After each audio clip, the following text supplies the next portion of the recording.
শুভ সকাল। সবাই আশা করি অনেক ভালো আছো।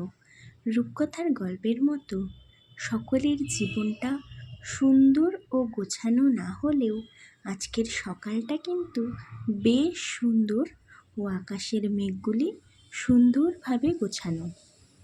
দেখো কি সুন্দর রোদ উঠেছে, যেন আজ এই গানটি গাইলে মন্দ হয় না। মেঘের কোলে রোদ এসেছে, বাদল গেছে টুটি, ঠিক যেন শরৎকালের মেঘ। ও, শরৎকাল বলতে মনে পড়লো, পুজো তো প্রায় চলেই এলো। সকলের কেনাকাটা কত দূর এগোলো কমেন্টে জানিও। রোজকার মতোই ব্রাশ মুখে দিনটি শুরু হলো। হঠাৎই নজর পড়লো ডাইনিংয়ে জানলা দিয়ে মিষ্টি রোদ ঢুকছে। ঝটপট বালিশগুলো রোদে দিলাম। এরপর হালকা ব্রেকফাস্ট করে বেরোবো যে যার কাজে। নিয়ম করে এ বাড়িতে না থাকা হয় না তেমন কিছু, তাই খাবারও রাখা নেই। তবে গত রাতে একটু ফল আনিয়েছিলাম, সেটাই খাবো। তিনি আবার এসব খেতে খুব একটা পছন্দ করেন না, জোর করেই খাওয়ানো হয়।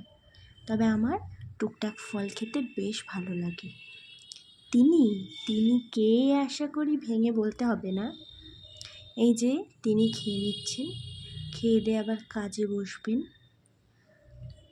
কয়েক বছর আগেকার আমি ও এখনকার আমি অনেকটা পরিবর্তন হয়ে গেছি। আয়নার সামনে যখন দাঁড়াই, নিজেকে দেখলে অনেকটা পরিবর্তিত মনে হয়। পরিবর্তন একটা সময় সকলের জীবনেই আসে, কখনো আগে বা কখনো পরে। তবে আমার মনে হয় সময় বিশেষে ও জায়গা বিশেষে নিজেকে পরিবর্তন করে নেওয়াটাই শ্রেয়। যাই হোক, দেখা হচ্ছে আবার পরের ভিডিওতে। আজকে অনেক গল্প করলাম, সবাই অনেক ভালো থেকো। আর বাড়ি ফেরার পর জানো তো আমার জন্য একজন অধীর আগ্রহে অপেক্ষা করে, সেটাকে এক্ষুনি দেখতে পাবে। টাটা।